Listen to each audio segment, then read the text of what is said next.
정치권 이슈 자세히 살펴보겠습니다. 성치훈 더불어민주당 부대변인, 문종형 국민의힘 미디어 대변인과 함께하겠습니다. 어서 오십시오. 자, 이해훈 기획예산처장관 후보자 매일 새로운 의혹들이 제기되고 있습니다. 재산 문제와 관련해서 아들 3명의 재산만 총 47억 원이 넘는다고 하는데요. 국민의힘이 증여세 문제를 제기하지 않았습니까? 어떤 내용인가요? 기본적으로 이제 이 재산이 47억 중에 31억이 주식 재산에 달합니다. 네. 그래서 이 주식 같은 경우는 이제 비상장 주식인 건데 사실 이렇게 재산 신고할 때 비상장 회사의 주식이 31억이라는 것은 실질적인 가치는 그보다 더 높은 경우가 많습니다. 네. 그렇기 때문에 이 많은 주식을 증여받는 과정에서 당시에 별다른 직업이 없었던 이해훈 장관 후보자의 자녀들이 어떻게 이 증여세를 내느냐 하는 것은 굉장히 합리적인 의문인 것이고요. 네. 이 부분에 대해서는 아직까지는 이해훈 후보자가 별다른 명확한 해명을 내놓고 있지는 않습니다. 그래서 그런 부분에 대해서 박수영 의원이 지적을 한 것이고요. 실제로 이 가족회사라고 하는데 네. 뭐 작은 아버지의 회사라고 지금 알려졌는데 이 회사 같은 경우는 이해 안 가는 부분이 굉장히 많습니다. 이해훈 장관 후보자가 이때까지 공직 생활을 해오면서 KDI나 여러 가지 정보를 우선적으로 확보할 수 있었던 그런 기회가 많았는데 네. 이때까지 이제 사실상 백지 신탁을 했기 때문에 이 재산이 드러나지 않다가 이제 와서 보니 이렇게 수많은 자산이 이해훈 후보자의 자식들한테 갔다는 것은 실질적인 이 회사의 소유주가 누구냐 이런 의문까지 후속적으로 제기될 수 있기 때문에 이 부분에 대해서는 이해훈 장관 후보자가 명백하게 밝혀주는 것이 장관 후보자로서의 도리라고 생각합니다. 민주당은 지금 이런 후보자의 재산 의혹 같은 경우에는 국민의힘에 몸담았을 때 있었던 일들이다. 이제 와서 비판하는 건 모순이다. 이런 입장이더라고요. 그렇죠. 국민의힘에서는 국회의원의 검증 과정과 또 장관의 검증은 차원이 다르다 이런 주장을 하시는데 사실 자녀의 재산 문제나 이해훈 후보자의 재산이 2016년과 비교해서 거의 100억 원 이상 늘어난 부분 네. 이런 부분들은 국회의원을 검증할 때도 충분히 확보할 수 있는 자료로 검증을 할 수 있습니다. 그럼에도 불구하고 이걸 왜 걸러내지 못했냐 이거 두 가지인 거거든요. 검증을 해봤는데 문제가 없었다. 그럼에도 불구하고 지금 공격을 하고 있거나 아니면 검증을 아예 안 했거나 이 둘 중에 하나입니다. 어느 쪽이어도 지금 국민의힘은 문제인 겁니다. 아까 전에 우리가 봤던 영상에서 국민의힘에서는 이 후보자를 향해서 사익 추구 전문가라고 하더라고요. 네. 그러면 국민의힘은 사익 추구 전문가를 5번이나 공천 주면서 본인들에게 유리한 지역인 그 서초에서 3번이나 국회의원을 해준 겁니까? 사익 추구 전문가는 국회의원으로 괜찮고 그 장관으로서는 부족하다는 건지 묻고 싶고요.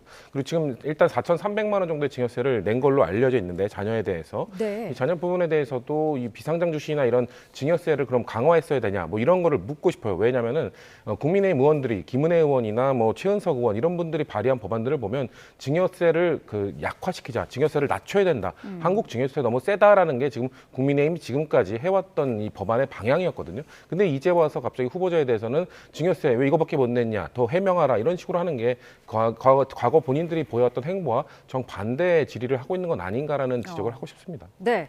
이 후보자는 어제 첫 공식 일정으로 이제 전문가들과 재정정책 간담회를 가졌는데 이 자리에서 재정이 우리 경제의 마중물 역할을 해야 한다. 적극 재정이라는 것을 언급을 했습니다. 사실 이 후보자는 그동안은 긴축 재정을 주장해온 인물이지 않습니까? 지금 사실 이해훈 장관 후보자의 어떤 관련해서 터지고 있는 논란 때문에 이 후보자가 적극 재정이라고 얘기를 했을 때 사람들이 과연 이게 정부에 대한 적극 재정을 얘기하는 것인지 아니면 본인들과 어떤 이해훈 장관 후보자 본인의 어떤 자식들 또 본인 자산 증식을 위한 적극 재정을 한다는 것이 헷갈릴 정도로 최근에 여러 가지 이슈가 나오고 있습니다. 가령 영종도 관련해서 부동산 개발 정보를 사전적으로 취득해서 수십억 원에 달하는 차익을 얻었다든지 그리고 이 자녀들 관련해서도 사실 논문 관련해서도 이해훈 장관 후보자의 남편 현직 교수가 여러 가지로 지원을 해줬다든지 이런 이슈들 때문에 소위 이분의 전문 지식이라고 하는 이 적극 재정 또 이런 예산 편성 이런 거에 대해서는 전문성에 대한 인정이 거의 안 되고 있거든요. 네. 그렇기 때문에 지금 와서 이런 논란에 대해서 이런 방구 제대로 된 해명 없이 갑자기 어떤 전문가들과 어떻게 보면 좀 퍼포먼스 같은 이런 본인의 전문성을 부각하기 위한 행보를 하는 것은 더 국민들 입장에서 우라통 터지는 일일 수 있다. 그렇기 때문에 오히려 이때까지 이 이해훈 후보자의 뭐 전문성이라고 평가됐던 이런 이 예산 또 재정 관련돼서는 지금 와서 꺼낼 시기는 아니다. 그리고 그마저도 사실 이때까지 본인이 주장했던 기조와는 전혀 다르기 때문에 지금 모든 것들이 다 엉망이 되고 있는 상황 아닌가 이렇게 보고 있습니다. 민주당 내에서도 후보자 자진 사퇴해야 된다 뭐 이런 기류가 여전한데 정청래 대표가 어제 대통령의 선택을 믿고 기다려달라라는 언급을 했습니다. 일단 청문회까지는 해봐야 된다라는 입장인 것 같더라고요. 그렇죠. 청문회까지 갈 것 같고요. 왜냐하면은 이 청문회를 통해서는 이제 정책 검증과 도덕성 검증을 보통 두 개 다 하게 되는데 네. 청문회 전에 이렇게 언론을 통해서 밝혀지는 것이나 야당에서 지적하는 부분은 대부분이 도덕성 검증입니다. 그렇기 때문에 지금 이재명 대통령께서 이해훈 후보자를 지명한 목적에는 사실 그 정책적 부분이 많거든요. 그럼 국민들께 청문회를 통해서 한번 들어보자는 겁니다. 왜 이재명 대통령이 왜 이해훈 후보자를 지명했는지, 왜 보수 인사를 지명했는지에 대해서 그래도 한번 설명을 들어보고 그럼에도 불구하고 도덕성 차원에서 좀 문제가 너무 많다. 도저히 이건 방어할 수 없다라고 하면은 뭐 부적격 보고서를 채택할 가능성도 저는 없지 않다고 생각합니다. 네. 다만 그 정책적 측면에서 어떤 이유 때문에 했는지를 국민들께 그리고 당원분들께 민주당 당원분들도 왜 보수 인사를 임명했냐 이거 문제 제기하는 분들도 있거든요. 대통령의 의중 앞으로도 대통령은 아마 보수 인사나 보수적 성향을 갖고 계신 분들에 대한 인사권도 충분히 행사하겠다는 의지를 계속 갖고 계신 것 같기 때문에 네. 앞으로 그런 방향으로 가는 이유를 좀 설명해보자라는 것 같아요. 아까 그 적극 재정 말한 것도 이해훈 후보자가 그냥 단순히 적극 재정이라고 한 게 아니라 책임 있는 적극 재정을 구현하겠다고 했거든요. 네. 그거는 아마도 지금 민주당 이재명 정부가 추구하고 있는 재정 확장 정책을 아예 바꿀 수는 없을 겁니다. 거기에 본인이 주장해왔던 긴축 재정 이거에 좀 색깔을 입히겠다는 겁니다. 책임을 부여할 수 있는 재정을 확장하더라도 뭔가 책임감 있게 정부가 그거에 대해서 책임질 수 있는 뭔가 시스템을 만들겠다는 본인의 의지를 보여준 거기 때문에 그 포인트에 어떻게 보면 이재명 대통령이 추구하고 있는 뭔가 그 진보적 방향만 무조건 가져가지 않겠다. 네. 보수의 의견도 들으면서 좀 담아내겠다는 의지가 담겨 있는 것이거든요. 그렇기 때문에 인사청문회에서 그 얘기도 좀 들어보고 설명을 드려보자라는 차원에서 인천까지는 가보자라는 그 당대표의 의지도 다시 한번 표명된 걸로 보여집니다. 네, 후보자도 뭐 자신과 관련된 의혹들에 대해서 청문회에서 소상히 설명할 수 있다라는 입장인데 보좌관에 대한 갑질이라든지 이런 인성 논란은 소명할 수 있는 부분이 아니다라는 지적이 민주당 내에서도 있더라고요. 그렇죠. 제가 아까 말씀드린 것처럼 정책적으로는 충분히 검증해서 국민들께 설명드릴 부분이 많을 것 같아요. 근데 네. 갑질 문제는 이거는 돌이킬 수가 없는 거잖아요. 그리고 이해훈 후보자가 사과를 계속하고 있습니다만 그 우리가 음성을 많이 들었던 그 인턴 보좌진은 사과를 받지 않겠다라고 하고 있기 때문에 네. 사실 지속적인 사과 표명을 한다고 해도 국민들이 느낄 때는 피해를 입은 사람이 사과를 받아주지 않으면 우리가 봐도 그 사과는 사과가 아니다라고 받아들이실 거거든요. 그렇기 때문에 지금 일단은 제가 아까 말씀드린 그래서 가능성이 아직 뭐가 있다는 건 그 부적격 보고서를 채택할 가능성도 있을 것이다. 그래도 정책 얘기를 들어보다가 도저히 도덕성과 관련해서는 국민 눈높이를 결국 넘지 못했다는 판단을 내릴지 아닐지는 알 수 없으나 제가 봤을 때 지금까지 나온 의혹들에 있어서는 특히나 보좌진 갑질 의혹에 대해서는 국민적 눈높이가 많이 높아진 상황이기 때문에 이거에 대해서는 남은 기간 이해훈 후보자가 조금 적극적인 해명을 하더라도 과연 넘을 수 있을지에 대한 의구심이 많은 상황이긴 합니다. 네, 정청래 대표가 어제 당내 공천원금 문제에 대해서도 입장을 밝혔습니다. 시스템 에러라기보다는 휴먼 에러에 가깝다라면서 이제 강선우, 김병구 의원의 개인 일탈로 선을 긋고 있는 모습이었는데 국민의힘에서 어떻게 들었을까요? 지금 이제 그 시스템 에러라고 하는 것은 일종의 저는 말장난이라고 보는 것이 민주당이 항상 자랑하고 내세웠던 것이 민주당만의 시스템 공천이란 말이 있습니다. 근데 지금 돌아가는 형국을 보면 공천을 위해서 돈이 오가고 금품 수수가 되고 또 금품 수수를 한 사람들이 서로 아니라고 부인을 하고 있는 이런 상황은 제가 봤을 때는 휴먼 에러가 아니라 뭐 머니 에러, 시스템 페일이 아닌가 싶고요. 이런 상황 자체에 대해서 마치 그게 별거 아니라는 듯이 단순한 그냥 에러다. 이렇게 표현하려고 하는 의도는 이런 큰 사건을 조그만 사건으로 이렇게 무마하려고 하는 그런 당대표의 좀 눈물겨운 노력이 보이는 것 같고요. 네. 기본적으로 지금 국민들의 입장에서는 이 돈 관련 지금 민주당의 이슈가 한두 번도 아니고 이번 정권 들어서 계속 나오고 있기 때문에 민주당의 공천 시스템은 사실상 금품과 돈에 의해서 좌지우지되는 거 아닌가 하는 의혹을 많이 갖고 있습니다. 그렇기 때문에 지금은 이런 말장난으로 이런 위기나 사태를 넘어가는 것이 아니라 정말로 솔직하게 또 지금 김경 의원 같은 경우는 그 금품 수수에 연루가 된 상황에서도 미국으로 가버렸지 않습니까? 네. 이런 행동은 사실 정말 우리나라의 공권력 그리고 이런 수사나 이런 경찰 이런 제도적으로 이런 공천에 대해서는 어떻게 우리가 좀 제재를 할 방법이 없는 것인가 이런 울분도 많이 지금 생기고 있거든요. 그렇기 때문에 이런 것에 대해서 좀 겸허하게 반성하는 자세를 견지해야 되는 것이지 일종의 뭐 휴먼 시스템 이런 말장난으로 넘어가는 것은 아니라고 생각합니다. 네, 김병기 의원은 어쨌든 탈당은 하지 않겠다라는 입장을 공개적으로 밝힌 상태인데요. 당에서는 근데 뭐 선당 후사, 뭐 결자 해지를 요구하는 목소리도 있고 조사를 아직은 좀 기다려 봐야 한다, 지켜봐야 한다라는 입장도 있는 것 같더라고요. 근데 저는 선당후사 하셔야 된다고 생각하고요. 네. 박지원 의원께서 잘 말씀을 해주셨는데 박지원 의원이 김병기 의원을 믿는다. 그렇기 때문에 믿기 때문에 오히려 나가서 선당후사에서 나간 다음에 의곡을 해명하고 돌아와라라고 말씀을 하셨거든요. 네. 그런 방향으로 가는 게 맞다고 생각합니다. 왜냐하면 김병기 의원이 방금 말씀하신 것처럼 혹시 수사를 통해서 밝혀내겠다고 하더라도 수사나 혹시나 기소로 이어지고 그리고 재판까지 가면은 그걸 다 밝혀내는데 거의 몇 달이 걸리거든요. 네. 그럼 몇 달이 걸리는 동안 계속해서 민주당은 그리고 이재명 정부는 김병기 전 원내대표와 관련된 의혹에서 자유로울 수가 없습니다. 당을 나간다 하더라도 사실 민주당의 원내대표였기 때문에 민주당 소속이었던 것을 국민들이 모를 리 없고요. 그렇기 때문에 그럼에도 불구하고 당의 부담 그리고 이재명 정부에 대한 부담을 최대한 덜어주기 위해서는 그래도 당적을 내려놓고 나가서 의혹을 해명하는 것이 그래도 당으로부터 공천을 받고 원내대표까지 했던 사람의 책임감 있는 모습이 아니냐라는 당내 여론이 좀 더 많은 걸로 알고 있습니다. 박지원 의원은 정청래 대표에게도 결단이 필요하다라는 말도 했던데 만약에 김병기 의원이 끝까지 탈당의 의사를 밝히지 않으면은 당 차원에서도 조치를 취할 가능성이 있을까요? 일단 김병기 전 원내대표에 대한 징계를 12일 날 일단 진행을 할 예정이기 때문에 네. 아마 박지원 의원은 당대표가 좀 의지를 갖고 좀 강한 수위의 징계까지도 고려를 해야 된다는 말씀으로 보여집니다. 네. 아까 민주당이 이런 것들을 그냥 아주 작은 사안으로 치부하고 넘어가려고만 한다고 지적하셨는데 사실 강선호 의원에 대해서는 탈당을 했음에도 불구하고 제명 조치 다시 돌아올 수 없도록 그 다리를 불살라 버렸거든요. 그런 조치처럼 김병기 전 원내대표에 대해서도 아마 저는 강한 징계가 있지 않을까. 그거에 대해서 박지원 원내대표는 사실 박지원 의원은 정청래 대표가 좀 부담스러울 수 있거든요. 그래도 전직 원내대표 그리고 원내대표 시절에 또 본인과 약간의 갈등도 있었던 사람에 대해서 징계를 내리는 것 자체가 좀 부담스러울 수 있는데 그거에 대해서 좀 힘을 실어주는 발언이라고 저는 봤습니다. 네. 자, 어제는 강선호 의원의 전직 보좌관이 경찰 조사를 받았습니다. 김경 서울시 의원으로부터 1억 원을 받아서 보관한 인물로 알려져 있는데 정작 본인은 받은 적도 없고 보관한 적도 없다라고 경찰에 진술한 것으로 알려졌어요.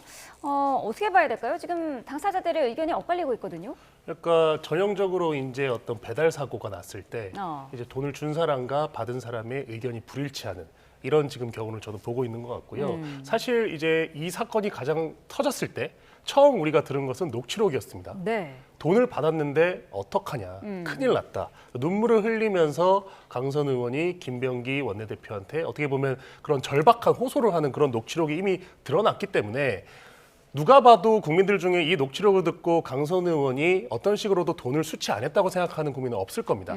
그런 상황 속에서 일종의 뭐 보좌관이라든지 또는 이 돈을 전달한 어떤 그 보좌진이 뭐 받지 않았다 안 받았다는 중요한 포인트는 아닌 것 같고요. 네. 적어도 김병기 원내대표와 강선우 의원 간에 이 돈이 우리한테 들어왔다라는 것은 상호 간에 인지가 되어 있습니다. 그렇기 때문에 그 후속적으로 이제 수사가 시작되고 국민들한테 이 녹취가 알려지니까 이제 와서 나는 몰랐고 뭐 누가 새로운 제3의 인물이 등장해서 그 사람이 가져갔다더라. 이런 식으로 전형적인 책임 회피를 하고 있다. 그래서 지금 당장 경찰 수사만 믿고 이 적나라하게 드러난 이 공천 카르텔 또 공천 이 부정에 대해서 우리가 손 놓고 있어야 되냐 이런 것은 아니고 어떻게 보면 조금 더 강한 수사 시스템과 또 제도로 좀 명명백백히 밝히는 것이 중요하다고 봅니다. 네, 그러니까요. 말씀하신 것처럼 녹취를 들어보면은 강선우 김병기 의원의 대화 사이에서 어쨌든 돈이 오간 것은 맞다라고 보는 게 사실 맞는 것 같은데 지금 진술들이 이렇게 달라지고 있는 내용을 민주당에서는 어떻게 보고 있을까요?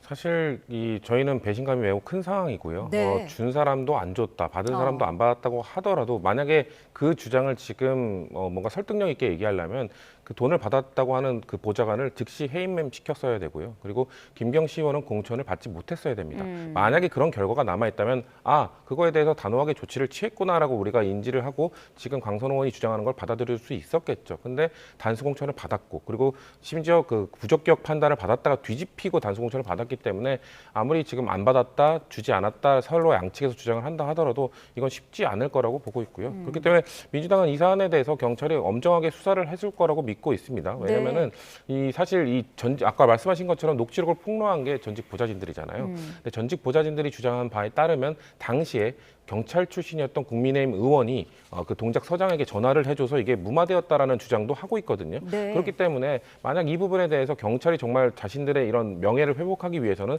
사활을 걸고 이걸 수사를 해야 되거든요. 그렇기 때문에 저는 경찰들이 충분히 이거에 대한 성과, 국민들이 알만한 납득할 만한 그 성과를 좀 낼 거라고 저는 기다리고 있습니다. 그러면은 지금 국민의힘이 주장하는 특검은 필요 없다라고 보고 계시는 제가 건가요? 말씀드린 것처럼 경찰은 사활을 걸 겁니다. 본인들 네. 올해 그리고 검찰이 지금 해체되면서 경찰의 역할이 더 중요해졌고 그러기 위해서는 국민들께 경찰이 이만큼 잘 해낼 수 있습니다라는 신뢰를 드려야 되는데 제가 아까 말씀드린 것처럼 경찰 출신 의원의 전화 한 통으로 무마됐다는 의혹이 있는데 이거 괜찮아? 이거 제대로 들여다볼 수 있겠어라는 지금 또 의혹이 더해졌습니다. 그럼 경찰이 이것만큼은 정말 본인들의 명운을 걸고 저는 수사를 할 거라고 보고 있기 때문에 수사 결과를 보고 국민들께서 의혹을 가지신 만한 이거밖에 안 했어라고 하실 때 저는 특검을 주장해야 된다고 보기 때문에 네. 아직까지는 경찰의 수사 결과를 지켜볼 필요가 있다라고 생각합니다. 경찰이 사활을 걸어야 된다라고 말씀을 하셨습니다만 김경시 의원이 출국한 사실도 뒤늦게 안 것으로 지금 확인이 되고 있지 않습니까? 우려의 목소리가 큰 건 사실이에요. 네, 상식적으로 이 사건이 이제 알려진 지가 10일 가까이 돼가고 있는데 그 사이에 이제 김경 의원은 경찰이 인지도 못하는 사이에 미국으로 갔고요. 미국으로 갔다는 것은 의도가 뻔합니다. 거기서 물리적으로 자유로운 상태에서 뭔가 증거를 은닉한다든지 또 관련된 사람들과 좀 내밀하게 소통을 한다든지 저는 이런 의도가 좀 충분히 있다고 보는 것이거든요. 왜냐하면 김경 의원 같은 경우는 어떻게 보면 이 사건의 아주 핵심 당사자입니다. 이해 당사자인데 실제로 공천도 받았고 네. 실명이 굉장히 언급된 상황에서 어떻게 보면은 빼도 박도 못하는 그런 상황이었는데 미국에 감으로써 이제 앞으로 있을 본인들의 어떤 그 언론에 대한 관심이나 수사망에서 일시적으로라도 피해 있겠다. 이런 의도가 저는 보이는 것이고요. 네. 지금 이 사건이 굉장히 어려운 이유가 뭐냐면 아까 그 부대변인 말씀해 주신 것처럼 뭐 국민의힘의 어떤 그 경찰 출신 의원도 연루가 돼 있다고 하고 또 김병기 원내대표가 국정원 출신이지 않습니까? 그래서 일각에서는 이 김병기 원내대표가 예전에 국정원에 있을 때 여러 가지 그 민주당과 국민의힘의 의원들의 내부 정보, 개인 정보들도 많이 알고 있기 때문에 이 김병기 원내대표에서는 굉장히 뭐랄까 수사를 한다든지 또 이렇게 접근을 하기에 부담스러워하는 그런 분위기가 있다. 네. 이런 얘기가 많이 있거든요. 그러니까 이런 의혹이 아주 실체가 있기 때문에 정말로 경찰에다가 이 수사를 맡겼을 때 투명하게 공개할 수 있고 수사가 제대로 진행될 것이냐 이런 의문이 계속해서 나오고 있다는 점을 꼭 말씀드립니다. 네, 국민의힘 상황도 짚어보죠. 당원 게시판 사태 징계 문제를 논의할 윤리위원회가 구성이 됐는데요. 명단이 유출되면서 적격성 논란이 불거졌고 그중에서 3명이 임명 하루 만에 사퇴를 했습니다. 이 명단이 어떻게 공개됐는지는 파악이 됐습니까? 네, 이 명단이 이제 공개된 경위는 네. 이제 알려진 바로는 이제 일부 그 단톡방에서 이제 한동훈 전 대표와 굉장히 친하다고 알려진 의원 한두 명이 이 사건에 대해서 또 이 의원 개개인의 신상에 대해서 공개적으로 뭐랄까 조금 이제 정보 요구를 한 것이고 이 정보 요구한 상황이 이제 기자들을 통해서 알려지면서 이렇게 언론에 공개된 것으로 알고 있는데요. 네. 사실은 이제 이 윤리위원 같은 경우는 당원 당규에 나와 있지는 않지만 관례상 공개를 할 때도 있고 비공개를 할 때도 있었습니다. 그러니까 뭐 이게 당 대표가 바뀔 때마다 꼭 뭐 이렇게 정해진 어떤 그런 관례가 있었던 건 아닌데 이번에는 네. 어찌됐든 간에 이 당원들도 아니고 뭐랄까 정치인들도 아니기 때문에 윤리위원장에 대한 정보만 공개하자 해놓고 그렇게 언론 보도 자료가 나갔음에도 불구하고 정치적인 의도를 가지고 이 윤리위원들의 확인되지 않은 예전 어떤 그 행실이나 이런 그 업무상의 어떤 이슈에 대해서 의도를 갖고 저는 흘렸다 이렇게 보는 것이고 실제로 그 결과로서 윤리위원들 3명이 사임 의사를 밝혔습니다. 네. 그리고 저희 당은 그에 맞춰서 윤리위원장 선임은 이제 예정대로 될 거기 때문에 새로운 그 3명에 대해서는 새로운 이제 인원들에 대해서 임명할 거라고 저희가 1월 8일에 이제 공지가 예정된 상황이기 때문에 네. 이 부분에 대해서는 어떤 하나의 어떤 에피소드 또 어떤 그 사고였다 이렇게 보고 있습니다. 하나의 에피소드 사고였다고 하셨는데 친한계에서는 어쨌든 명단을 보고 이게 인선이 잘못됐다라는 주장을 하고 있고요. 지금 지도부 측에서는 이런 친한계 공격은 심각한 해당 행위다라는 주장을 하고 있습니다. 당내 갈등이 계속해서 심화되고 있는 것 같은데 민주당에서 보시기엔 어땠습니까? 지금 아마 그런 해당의 발언이 또 나왔다는 거는 그 발언한 분들 또 징계받을 수 있는 상황이 되고 있는 것이거든요. 네. 사실 윤리위원이 어떤 과거를 갖고 있냐 그건 중요하지 않은 것 같아요. 사실 저는 결론을 정해놓고 달려가고 있는 거라고 보기 때문에 한동훈 전 대표에 대한 징계의 명분이 뭘지가 전 상당히 궁금합니다. 네. 정말 관리 책임 뭔가 당대표가 익명 게시판 관리를 못했기 때문에 처벌을 받는 건지 아니면 가족들이 아이디를 뭔가 쓰는 거 사실 가족들을 불러서 조사도 안 했잖아요. 그러면은 지금 국민의힘이 주장하는 거는 다른 사람의 아이디를 도용했다. 이거 도용한 거 밝히지도 못했거든요. 똑같은 IP에서 사용했다. 한 가족이 같은 IP, 같은 컴퓨터로 접속할 수도 있는 것 아니겠습니까? 그렇기 네. 때문에 사실 징계의 명분이 명확하지 않은 상황에서 어떻게든 징계를 정해놓고 달려가고 있는 상황이기 때문에 저는 그 징계위원을 누구로 바꾸냐, 윤리위원을 누구로 바꾸냐 이런 건 별로 중요하지 않은 것 같고요. 그래서 네. 결국 한동훈 대표를 어떤 명분으로 징계하느냐가 밝혀졌을 때 국민들이 과연 그거를 공감할 수 있을 것인가 저는 아닐 거라고 보기 때문에 그럼에도 불구하고 이거를 강행하는 장동혁 지도부의 모습을 국민들께서 아마 참 안타깝게 바라볼 거라는 말씀드리겠습니다. 네, 내일 윤리위원장이 정식 임명이 되고 장동혁 대표의 쇄신안도 내일쯤 발표될 것으로 보이는데 쇄신 결집을 할 수 있겠느냐에 대해서는 당내에서도 우려의 목소리가 있는 것 같거든요. 그런 우려를 조금 더 이제 더 확산시키려는 세력이 분명히 있습니다. 제가 봤을 때는. 그러니까 지금 이 윤리위원 선임 같은 경우에도 대부분 다 가짜 뉴스 또 확인되지 않은 정보를 통해서 인신 공격을 한 다음에 이슈를 만들어서 결국 사임을 시킨 것이거든요. 그리고 이런 거에 대해서 지금 언론에 나와서 전파하는 그런 의원들의 면면을 보면 결국 한동훈 전 대표와 친밀한 사이를 유지하는 의원들이 대부분입니다. 그리고 실제로도 이제 당무감사위에서 한동훈 전 대표의 어떤 그런 여론 조작과 관련된 혐의가 이미 구체적으로 밝혀졌기 때문에 윤리위에 간다면 이 사건이 윤리위에 간다면 어느 정도 중징계를 예상을 하고 있는 것 같습니다. 그렇기 때문에 이 특정 계파 성향을 띤 의원들 중심으로 이런 식으로 윤리위의 어떤 권위를 의도적으로 낮추려고 하는 액션이 최근에 진행되는 것이고 지금 국민의힘이 이제 100만 당원 시대입니다.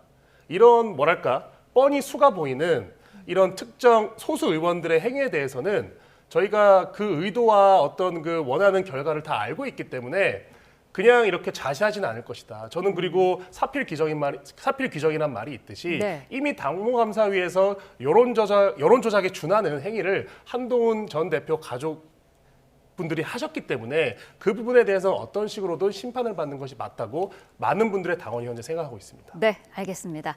자, 오늘 두 분 말씀은 여기까지 듣겠습니다. 성치훈 더불어민주당 부대변인, 문종형 국민의힘 미디어 대변인과 함께했습니다. 고맙습니다.